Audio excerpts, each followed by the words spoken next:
This week, Alex Matrosov, founder and CEO of Binerly, joins us to discuss firmware security. Then, in the enterprise security news, we discuss the future of private networks, some healthy funding rounds from Endor Labs, Horizon 3, Cybel, and Silk, as well as a few others. Rubrik acquires Laminar. Semgrep acquires Tanya Janka's WeHack Purple. Dynatrace acquires Rookout. Widespread Kubernetes attacks. Downfall is the latest Meltdown Spectre-style vulnerability. MITRE's new Atlas framework. Google allows you to manage results that return you personally. And Bloodhound Community Edition. Finally, Ian Amit, co-founder of Gumbok.ai, joins us to talk about making cloud security remediation much easier. All that and more on this episode of Enterprise Security Weekly. This is a Security Weekly production for security professionals by security professionals. Please visit securityweekly.com/subscribe to subscribe to all the shows on our network.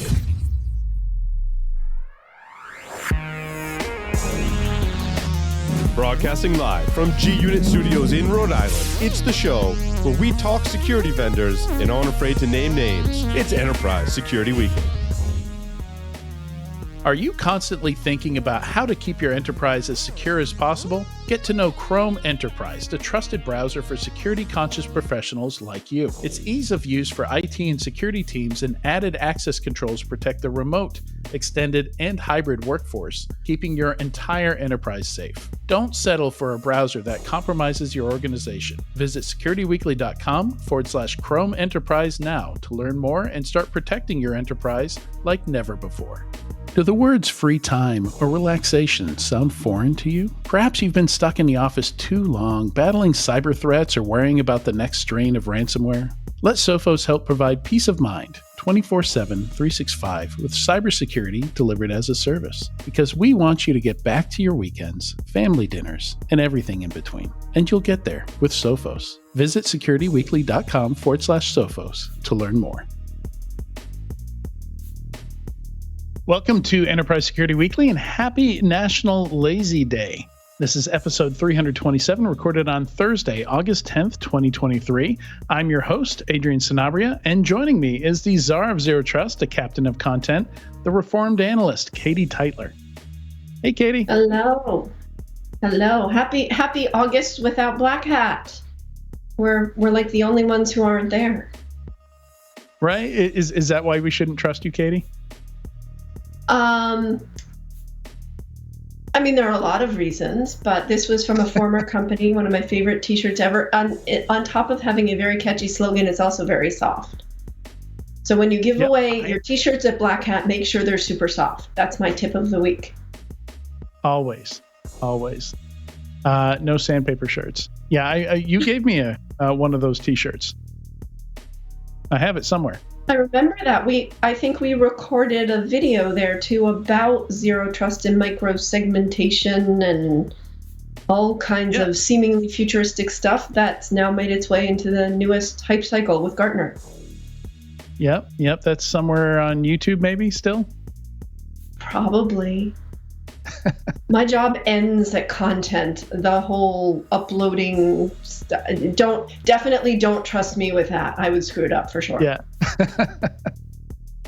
Also joining us is frequent guest and emergency co-host Ryan Freed. How are you doing, Ryan? Good. Thanks for having me.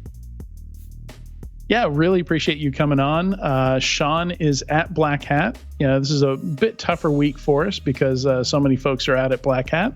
But we didn't go, so we needed somebody to step in and help us out. So we really appreciate that today, Ryan.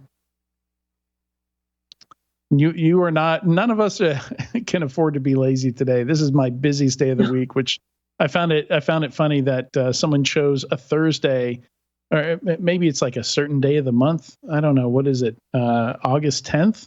That doesn't make any sense. Like, why would you make lazy day a Thursday and not like a Saturday or something like that? I don't know. Maybe because in a lot of places this time of year it's really hot, and when you get hot, you get tired, and when you're tired, you're lazy. I don't know.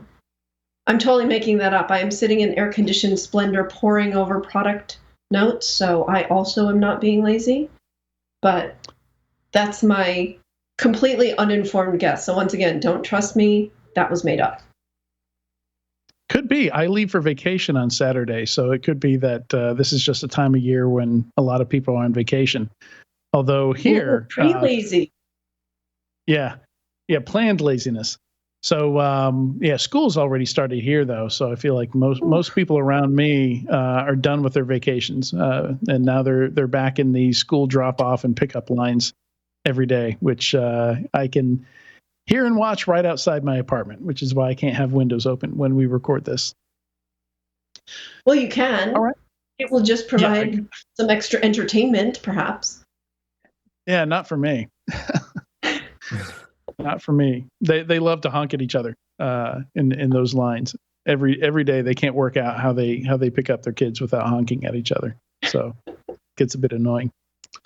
All right, so some quick announcement here. You can join us at an upcoming official cybersecurity summit in a city near you. This series of one-day invitation-only executive-level conferences are designed to educate senior cyber professionals on the latest threat landscape. We are pleased to offer our listeners $100 off admission when you use code SECWEEK23 to register. SecWeek23 is in 2023. Visit securityweekly.com/cybersecurity summit to learn more and register today. All right, so today's topic is firmware security. Fascinating topic to me, something I've talked to Paul Asadorian a lot about, something that's come up in a lot of podcasts that I've been on, something that's been the topic of a lot of debates that I've had. So I'm thrilled that we've got Alex Matrosov, founder of Binerly, with us today to discuss this. Alex has over 2 decades of experience with reverse engineering, malware analysis, firmware security, and exploitation techniques. He was also the chief offensive security researcher at NVIDIA and Intel's Security Center of Excellence. Welcome, Alex. Hello, everyone. Thank you, Andrian, for having me today. I'm presenting from Black Hat, and so I did some research on advanced threats, break a few CPUs and GPUs on my career, and started Binerly. Do you have a lot of presentations at Black Hat, you and other folks at your company? So not this year. I think previously I've been stepping into the briefing stage in many years in a row, and today I use a different stage at Spotlight Black Hat competition when basically I represented Binerly as a startup. We are one of the finalists with amazing other companies. Yeah, and that is kind of the theme of today's shows. Both interviews today are with founders of companies who made it into the startup spotlight. So what was that process like? You had to submit a video or something like that, and then what happens at Black Hat? Do you get up on stage and talk about your company, or their judges? How does the rest of that work? Oh, this is an amazing question. First of all, I wanted to say it's very important Black Hat actually started this Black Hat Startup Spotlight, because it's kind of can show to the researchers they can do some innovations not only for the single company, to start some innovations for the entire industry. It's what I did with Binerly. And basically during the submission, we created some video pitch, which we sent it over the form which has been on Black Hat's website. And we've been lucky enough, we've been get to the 4 finalists.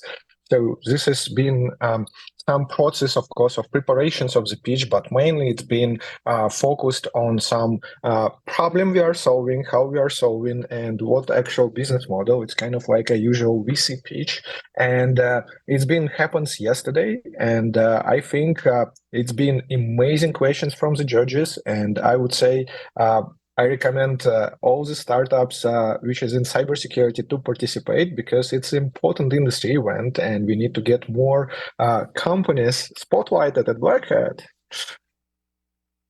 Very cool. Very cool. And speaking of that, I'm going to ask you to give us maybe a little bit of that pitch that you gave yesterday, and help us understand why you started your company, why it exists, who its customers are, what that market looks like. Oh, this is an amazing question. I would love to talk about this topic. So basically, I spent a few decades over the companies working with advanced threats. So I worked for ESET, NVIDIA, and Intel Corporation, where basically I've been leading the teams focused on firmware security and mitigation of the firmware threats and risks. But unfortunately, this is still a big problem for the entire industry at scale. So we're not keeping the pace with these problems at scale, and it's still very noticeable. The amount of vulnerabilities that exist, it's very, very big. And to make things worse, actually, number of connected devices is growing exponentially every day over the world, and complexity of the firmware make over like a few kilobytes to hundreds of megabytes nowadays on the devices, and doesn't make things easier, right? So this is just escalating the problems of the supply chain level and many others. So at Binerly, we are focused to build a solution which will be not only help to indicate the problems, but explain these problems, give some directions to the developers how they can fix, or basically give the directions to device manufacturers where the problem exists in the supply chain. It's very important to actually get and notice these problems as early as possible in the supply chain, to not introduce them at the endpoint, because when it gets to the endpoint, it's too late. And if you think about firmware attacks and firmware implants, they are not actually exclusive for the state-sponsored threat actors. If you look on, as example, Black Lotus case, the tricks and the technology inside the bootkit they use, it's not new. It's kind of like from 2012, 2013. But what they did, they found this very powerful exploit, button drop, which has been on GitHub, unfortunately. And in the end, Microsoft not fixed this vulnerability in time. And in the end, it gives this bootkit an opportunity to actually get deployed unnoticeable by endpoint solution, modern endpoint solution. And this is basically the huge problem which we try to solve. We try to help understand the such of the threats, detect them proactively. We're using the technologies related to the machine learning, which is can detect the threats from the day zero, and without having any knowledge about new variants. So the novelty of our solution, we're going deeper into the code, where we are focused on detecting on the code level, not just say, oh, the hash didn't match, it's not a threat, or basically it is something malicious in there, but basically you should go and reverse engineer that. Because what do you think? How many security professionals which is focused on the firmware in the teams? I think even Mandiant don't have many. So, and basically, right, we need to have some tools which is not creating more problems for the developers or security teams or security operations centers. They need to actually help them to resolve them. This is our main goal, to empower the teams, not depower them with many more problems. The same thing we're doing for not only operators, same thing we're doing for the developers. We built AI assistant, which is helping to fix vulnerabilities. This is super important, because if you think about, for the developers, vulnerability is just beginning of the journey. They need to develop the mitigation, but before they need to develop the mitigation, they need to understand the nature of vulnerability to start working on the mitigation. And it's actually where the all latency for developing the fix is happening. It's why we have an average 171 day. It's from our in-house Binerly disclosures for firmware vulnerabilities. It is a lot. So basically, we have the entire quarter of the possibilities for the attackers to use these vulnerabilities and attack the entire industry. And this is kind of where we need to pay attention, how we can transfer this knowledge to the developers and empower them with background, how they can fix these vulnerabilities effectively. I would say what is missing with the tooling which is exist on the market, it is a context. Domain-specific context about vulnerabilities into the firmware. If you think about static analysis tools or SCA, they are very effective on source code level and operating system application level, but they're missing the context on the firmware specific vulnerabilities, and it's not helping the industry to recover from all these repeatable failures we're seeing. So basically, we need to transfer this domain-specific knowledge where it will be explained root of cause of the problem and maybe propose a potential fix. It's exactly what we did with our AI assistants. My research team made a joke. They called it our AI assistant Alex. So our Alex AI, it's in-house security vulnerability researcher, which is helping development teams to fix it. And you ask it, who are our customers? So we're working with many device manufacturers, and basically we're helping them to be more proactive on their supply chains because, as example, taxonomy of the firmware on modern laptops, it's quite complicated because it is a lot of reference code coming from silicon vendors like AMD, Intel, Right. So Qualcomm, and many others. Yeah.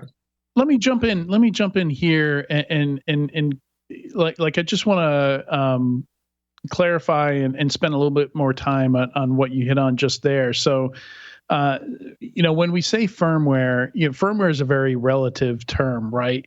Like to some people, maybe it just means something closer to the hardware than the operating system, right? But in the frame of an IoT device, maybe what we call the firmware is the operating system. So you've got device hardware manufacturers, say like a Broadcom or ARM or somebody like that, maybe creates the lowest level hardware, and then they hand it off to they're the supplier to somebody who's going to actually make a device. Maybe a smartphone manufacturer, laptop manufacturer, something like that. Somebody putting together a card that maybe goes into some kind of computer system server, whatever it might be. So each of those, like there's some software being written at each of those stages, and then an enterprise eventually buys that laptop, buys that smartphone, buys that server, buys the cards to put in the servers. And typically not at that level, you don't have software being added, but certainly before that, you've got boot code, you've got the code at the hardware level.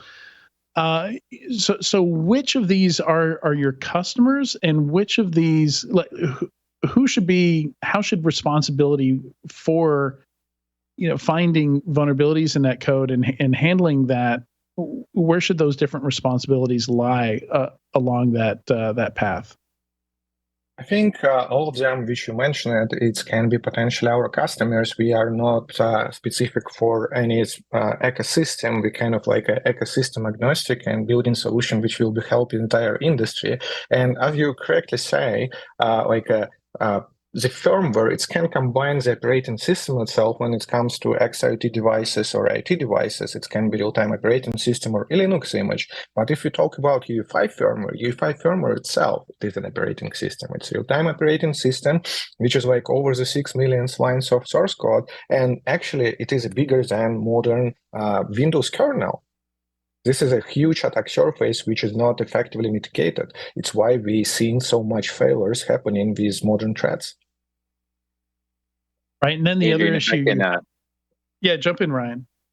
Sure. Yeah. So from a threat actor perspective, I'm just curious if you can talk about the typical threat actor profile, whether they're financially motivated, state-sponsored, and what their ultimate end game is. Is it long-term, like staying on the firmware and doing some snooping for intellectual property?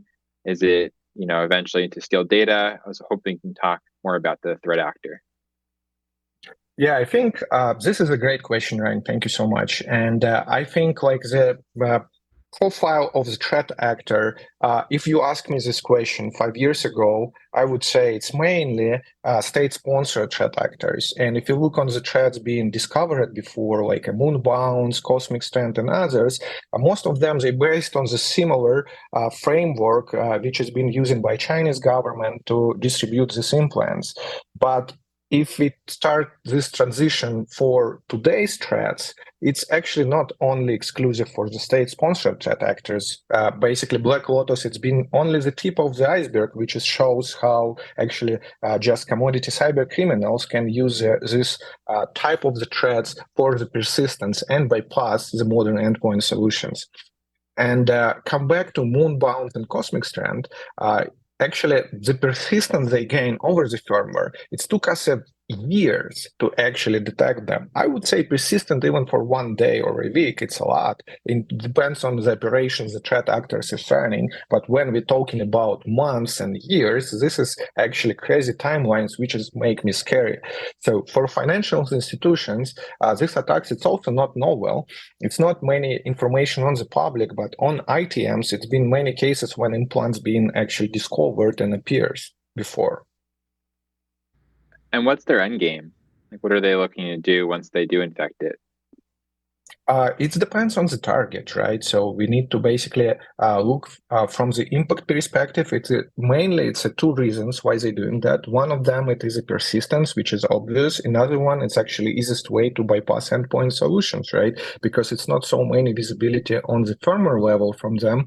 So they can use the cheaper tricks or cheaper exploits or even public vulnerabilities, just as Black Lotus did with button drop, and it will be effective to actually blind them and deliver the payload.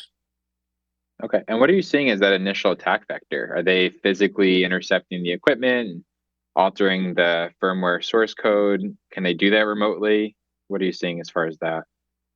Oh, absolutely. They can do it remotely, but it will be way more expensive. I would say the physical attack, it's cheap. And it's a great question, by the way. We recently submit a lot of vulnerabilities to Intel Corporation with a physical attack vector when you can gain persistence over writing some corrupted data to NVRAM variables, which is persistent on SpyFlash.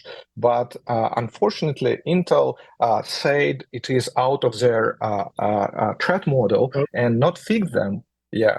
And actually, Dell fixed these issues. These advisories are public, but many other devices actually can be impacted. But it's exactly the supply chain problem when one vendor have a different threat model than another one. But if this vulnerabilities comes down to the reference code, it's impacting entire ecosystem.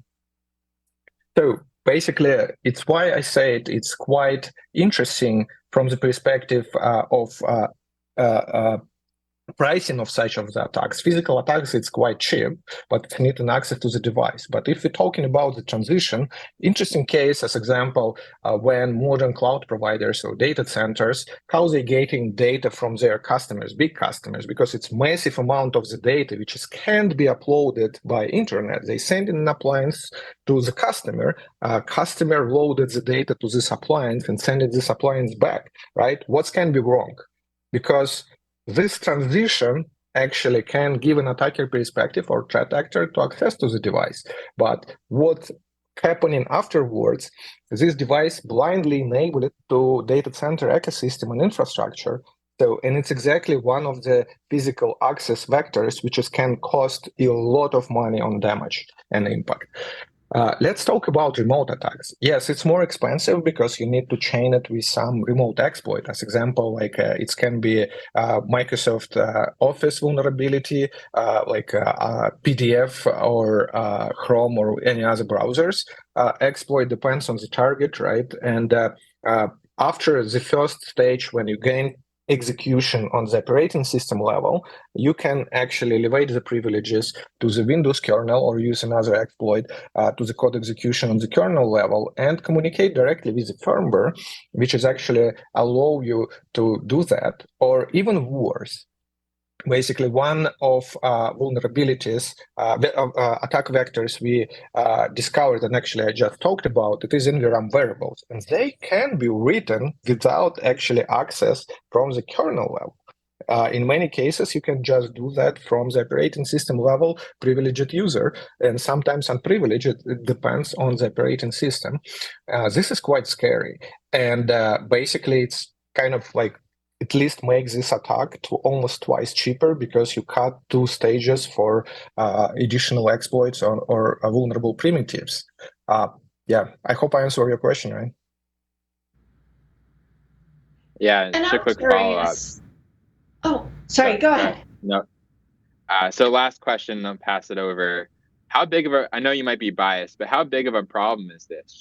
Should security practitioners be losing sleep over this? You stole my question. So I think the problem is actually bigger than we think about that. I would say why we think the problem is smaller because we don't see these threats, but also why we don't see these threats because we don't have the solutions in place. And for early stage companies, in many cases, it is a problem like a data access to kind of like a discover and analyze the firmwares which can be a potential vulnerable. So it's why it's not shows this exposure with modern solutions. I would say the problem is actually overgrow over the years as a blind spot. I've been talking on the conferences for such things, actually presenting real attacks and exploits for almost like decade.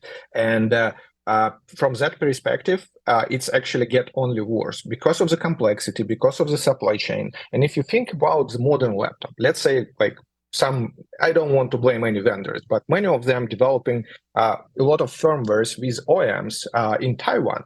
All these firmwares completely developed there. In many cases, the vendor don't have an access to the source code, and they are actually signing black boxes, which is contractor set them with a device, and then they shipping them to the customers. What can be wrong, right? And if you think about also how many data breaches happens with the silicon vendors, all of them get hacked.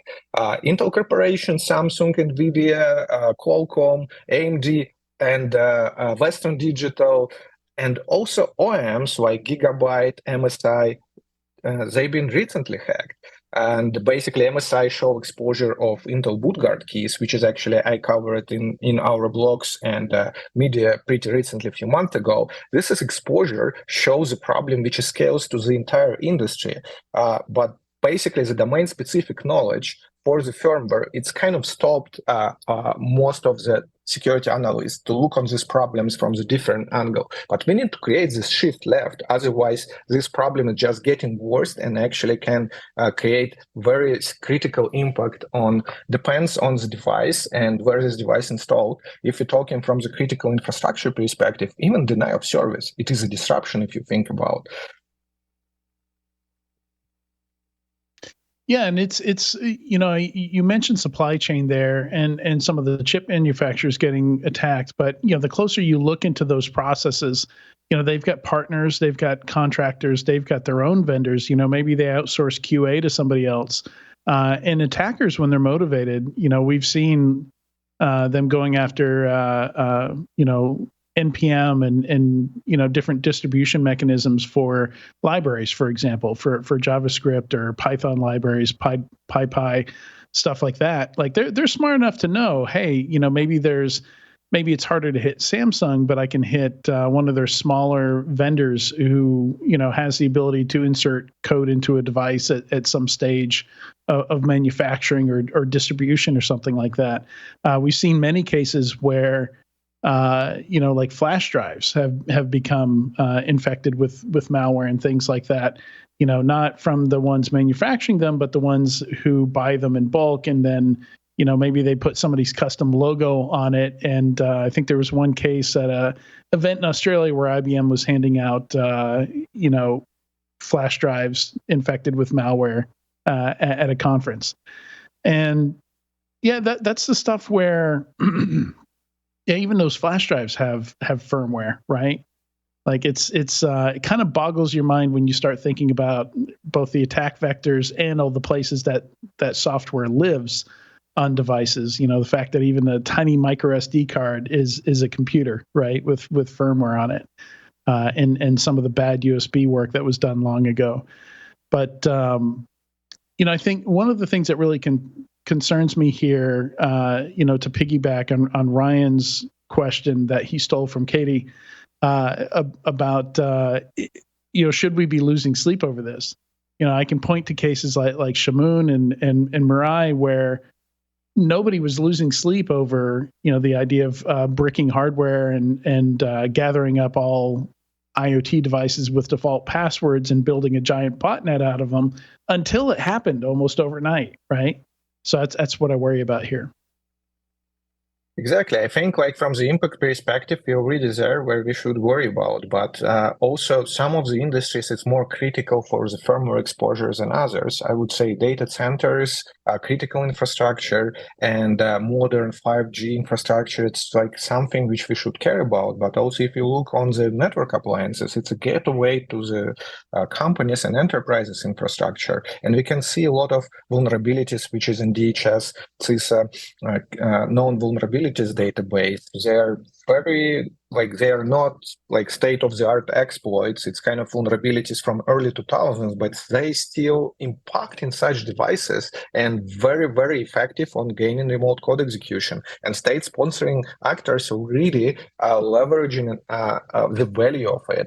I think we really need to kind of rethink our way of how we thinking about firmware impact, because I would say we've been focused over the years on the higher stack and we build a lot of things and mitigations on operating system layer, but we forget it is a lot of other layers on our device, and below the operating system, host operating system like Windows and Linux, it's another real-time operating system which is called UEFI. And as example, your headphones, it's running at least 3 different firmwares. It is a baseband, which is actually broadcasting Bluetooth. It is a sound processor and noise cancellation. So basically, look, the firmware is around us. It just depends which threat actors will be attractive enough by hacking these ones. Yeah, and that's a good point. I think your average laptop, maybe some people, and I'm just assuming, I know too much at this point to be to have the perspective on how other people see it, but I at least for me in the past, I used to think it was just one piece of software that ran all the hardware, and you look at like a modern MacBook or something like that today, and there, are dozens of different isolated pieces of firmware running on different devices, like the Thunderbolt controller, for example, is completely separate from the BIOS and from other pieces of firmware in the operating system. If you have a MacBook with touch bar, I've heard that the touch bar is its own separate device. Yes, it's built into the system, but it actually runs iOS, the touch bar, and that iOS instance interfaces with Mac OS. So it's it's turtles all the way down. It's crazy. You will be surprised, but even the battery has a firmware. And I think Charlie Miller been presenting at Black Hat like more than 10 years ago about the batteries from Apple laptops, which has been contained pretty complex firmware, by the way. And this firmware has very interesting way to actually being impacting the device itself. I would say also from the attacker perspective, it's interesting how this security boundaries between different firmwares can interact on the single device. And because the device combining different firmwares from different suppliers, the device manufacturer in many cases don't think over the big picture, how all these security boundaries interact with each other, how they intersect itself, and basically it's exposed a lot of attack surface. Basically, if you, as example, break to the touchpad firmware, it sounds like what you can do, right? But you can emulate the actual behavior of the user. Let's say I put my computer in sleep mode and then basically go to grab a coffee in my office. So, and it will be like a 15 minutes I'm out of the computer, but I left open my banking account. And then basically if the attacker program like a touchpad device, he can actually emulate my movements on this web page and transfer all my money somewhere else. Wow. Yeah. Yeah. So I want to shift a little bit. You're talking about how you find some of these vulnerabilities. Do you need access to the source code, or are you doing binary analysis? Is it both? What do you need access to help your customers find problems? This is a great question, Adrian. And we don't need a source code. It's actually a big difference. From the day one, we decided to actually look where the attacker exactly will, in the same way as attacker does. And also to understand better, like I've been working as a security researcher for many years. And basically, even if you have the source code access, and I've been working for like silicon vendors like NVIDIA and Intel, for understanding how the vulnerability can be exploited and the path to this vulnerable trigger, you need to go and look to the binary. So it's exactly what we're doing in our company. We model the behavior of, or like a vulnerable code patterns. Of course, it's no magic. It's like you can detect all the unknowns in the world. You need to kind of like model these known unknowns as a class of vulnerabilities. As example, like a system management mode callouts, get variables, or out of bound read and write. So it's all of them, it's different classes. And if you create enough context, you can detect the variance of these known unknowns. It's exactly what we are doing. And unfortunately, most of the static analysis tools and software composition tools, they are not catching them because they don't have this domain-specific knowledge, and they look on the source code level, which is sometimes way more complicated to detect such problems and vulnerable code patterns. And we built in-house static analysis toolchain, which is actually lifting machine code to intermediate representation and creating the custom SSA form, which is we are modeling this semantic context to our machine learning model, which is help us to actually detect the problems with machine learning, but explain it on the code level. And we show you exactly where the trigger for this vulnerability is, not only saying it is something there and you should check for these 30 vulnerabilities in this binary.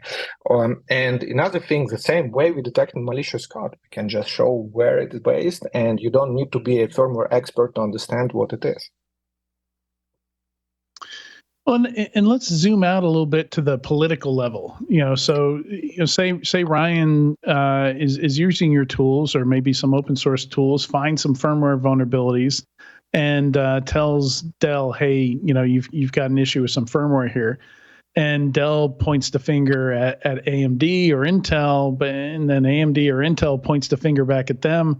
Do you run into this a lot? And how do you resolve these types of situations where there's, again, the shared responsibility, where multiple parties have their fingers in different bits of firmware, and nobody wants to fix it?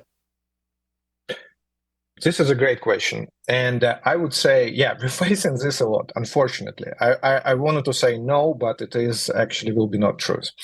So why it's happening, I think the complexity of the supply chain plays a negative role. And also when it goes to some vulnerability which is impacting multiple parties, you need to interact with multiple PCERTs and product security teams at the same time. It's not our prime job. And we try to partner with Carnegie Mellon CERT and US CERT, which is helping us to actually scale the disclosure and work independently with all these parties, and being more proactive and more effectively disclose these vulnerabilities. But of course, in many cases, what's happening when we disclose vulnerability to the single vendor, and we're not aware if this vulnerability related or originated from the silicon vendor code, this vendor is patch this vulnerability, and then in the few days it can be obvious, like it's not only impacting a single device and it's problem at scale, but what we can do, we don't have an access to the source code, we don't understand,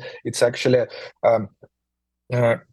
creating the problem for multiple vendors, not just me. And basically what we are doing for mitigating such things, we are developed open source technology called Firmware Hunt. And Firmware Hunt, it's open source, and for all our disclosures, we provide in the way to identify at scale for multiple parties if this vulnerable code exists in your environment. It's free, you can do it, and you can basically understand if the problem exists. But what I wanted to say, I think we should do better with regulations on the disclosure when it comes to the industry, not a single vendor, because also these disclosures can go over years. We have a reference code vulnerability which has been under embargo for 12 months, and only after 12 months other parties been notified about this problem. What does that mean? If I will be like some company which is producing device, after only 12 months, for me it will be day zero. So, and I should just start developing the fix after a year, this vulnerability being under disclosure. This has created very big problem because basically the attackers can independently discover these problems and start looking on them or exploit them or use for their malicious needs, right? So basically, I believe we need to regulate better the vulnerability disclosures which is coming to the entire industry. On the other side, it's not a responsibility of researchers to drive these disclosures because it takes a lot of time and effort, right? So, and basically, well, like in the many cases, if you just go and work with 30 vendors, it's a full-time job, which is we can't afford as a small company, as a startup, right? Yeah. Ryan or Katie, any questions before we wrap up here? Any additional questions? I'm just wondering, so obviously we're talking about the enterprise level, right? Because that's the majority of our listeners and watchers. How concerned should the average consumer be, right? Because first of all, they're not security experts necessarily. And, you go into a Best Buy or wherever one would buy their laptop or their phone or any device, even the assistants. What should the average consumer be thinking about? How concerned should they be about this? Or is it really up to the device manufacturers to get a better hold on it so the downstream effects aren't so bad, just like with the Mirai botnet? I think this is very interesting question to ask. And I would say, yes, we trust a lot of devices, which is just coming out of the shelf. And specifically, it also can impact enterprises from the perspective of remote workers, right? So in many cases, you can just go and buy workstation or laptop, and you can enable your VPN profile and you get connected to company infrastructure, and what can be wrong, right? But what if is this device already compromised? What if someone come to the store and this device being in the showroom, right, and put the flash drive on this device and in fact the firmware, which is not obvious because basically operating system can be reinstalled, but not many customers from that perspective thinking threat actors can came from such deep low levels, right? And another thing, yeah, it's a big problem, I think. I think so. And it's exactly actually one of the attack surface. It's not really mitigated when the physical access attacks also can play a significant role. But I would say from the firmware perspective, I still see the shift more to the financial institutions, to critical infrastructure and enterprises versus just home users or basically not enterprise related users, but it can be there as well. It depends on the scale and how the cyber criminals or the threat actors will be adopting such solutions. As we can see, Black Lotus actually set the price $5,000, which is super low, right? So even like a modern elevation privileges exploit will be cost more than that. But there we get like entire firmware implant combined with few bypasses for elevating the privileges and installing the malware to the firmware. This is quite crazy. Not to the firmware, but basically replacing these malicious bootloaders. I did have another question. It fell out of my brain. I'll think of it later and I'll email you. Thank you. Yeah, no. So, Alex, this has been awesome. I think we covered a lot of ground here, and it's good to hear that people are working on this because it's a terrifying subject. When we talk about how it's embedded everywhere.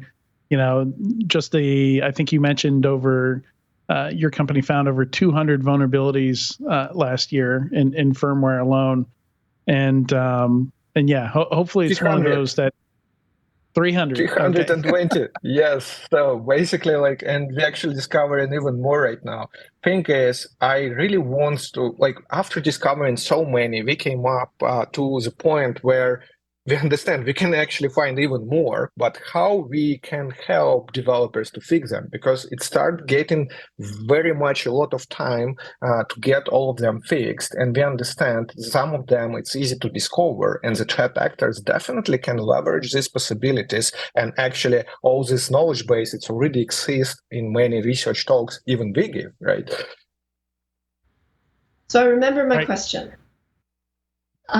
It's about regulation. We've seen a lot happening on the regulatory front as it applies to cybersecurity and privacy, more in the US than we've seen in the past. do you think, or what do you think is coming down the pike as far as firmware, as far as manufacturing digital products? Or do you think we have so many other near-term problems that this is getting pushed to the back as far as regulation goes?